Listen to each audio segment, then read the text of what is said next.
सप्रेम जय महाराष्ट्र, जय शिवराय, जय श्रीराम। आता न्यूज 18 लोकमतवर मी बातमी बघत होतो। तो हरामखोर राष्ट्रद्रोही डॉक्टर प्रशांत कोरटकर तो त्याच्या घराकडे नागपूरच्या येऊन गेला। पोलीस बंदोबस्त असताना तो त्याच्या घरी येऊन कसा जातो? आणि तो ज्या भागामध्ये राहतो त्या भागामध्ये मोठं पोलीस स्टेशन आहे। आता तो घराकडे येऊन जातो, तो तिथून फरार होतो, तो विमानाने जात होता, त्याला शंका आली आपण पकडल्या जाऊ म्हणून तो इंदोरला कसा बसा कुठल्या तरी चोर मार्गाने पळून गेला। आता न्यूज 18 लोकमतला ही बातमी बघत असताना न्यूज 18चा पत्रकार तिथं असलेला पोलीस बंदोबस्त 2 पोलीस अधिकारी होते। तो त्यांना प्रश्न विचारतो, या ठिकाणी कोरटकर येऊन गेला, घरी येऊन गेला, घरचं काय त्याला सामान कपडे घ्यायचे असतील, पैसे घ्यायचे असतील, तो येऊन गेला, मग तो पोलीस बंदोबस्तात येऊन गेला का? त्या अधिकाऱ्यांना प्रश्न विचारल्यानंतर अधिकारी सांगतात आम्हाला काहीच माहित नाही, काहीच माहित नाही। महाराष्ट्रभर आगडो मुसळ आहे। छत्रपती शिवाजी महाराज आणि छत्रपती संभाजी महाराजांबद्दल तो शिवीगाळ करतोय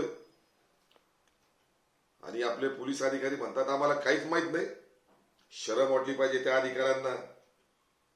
फडणवीस साहेब आपल्या नागपूरमध्ये तो राष्ट्रद्रोही जो छत्रपतींबद्दल इतकं वाईट भाषेमध्ये बोलला, तो घरी येऊन जातो आणि तो पसार होतो, सापडला जात नाही। संतोष देशमुखच्या हत्याकांडामध्ये तो आंधळे सापडला जात नाही। सरकार आंधळ झालं का काय का म्हणून तो कृष्ण आंधळे सापडत नाही? कालचं प्रकरण बघा, 2 दिवसापूर्वी पुण्यामध्ये स्वारगेटवर एका तरुणीवर बलात्कार झाला सकाळी 5:30 वाजता। आणि ज्यानं बलात्कार केला तो गुन्हेगार, त्याच्यावर 2 ते 3 मोठ्या मोठ्या रोड रॉबरीच्या केसेस आहेत, जबर चोरीच्या केसेस आहेत। असा गुन्हेगार मोकळा फिरतोच कसा आणि तो बलात्कार करतोच कसा?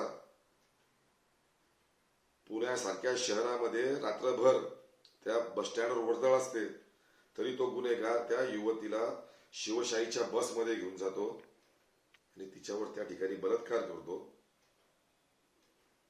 आणि आमचे वसंत मोरे, आमचे शिवसेनेचे नेते त्या ठिकाणी जातात, त्या ठिकाणी त्यांनी सगळा पर्दाफाश केला।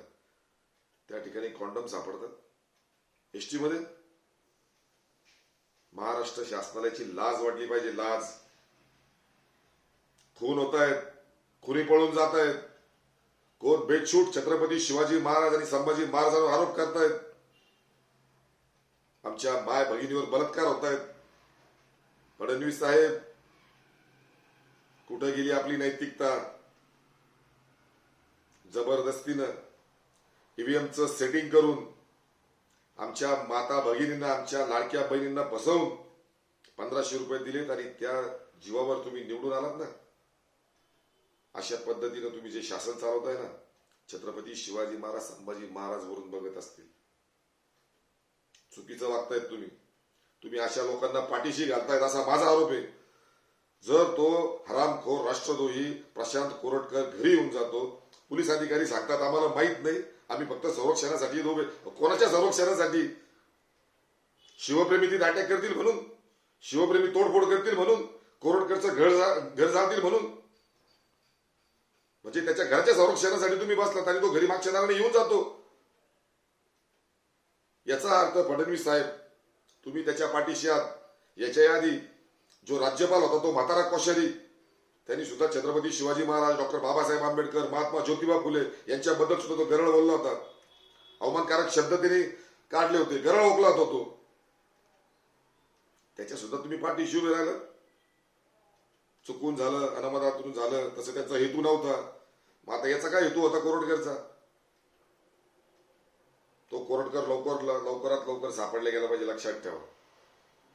ही जनता हा महाराष्ट्र बघतोय। सह्याद्री खऱ्या अर्थानं रडते। आज सह्याद्रीच्या डोळ्यामध्ये रक्ताचे आसू आहे। ज्या सह्याद्रीला, ज्या या महाराष्ट्राला आज आपण एकदम सुखी सालामध्ये उघड्या छताखाली श्वास घेतोय ना, सुखाचा आणि आनंदाचा, तो फक्त छत्रपतींमुळं। तो कोरटकर पकडला गेला पाहिजे आणि त्या हरामखोर राष्ट्रद्रोहाला फाशीची शिक्षा झाली पाहिजे। जय हिंद, जय महाराष्ट्र, जय संविधान।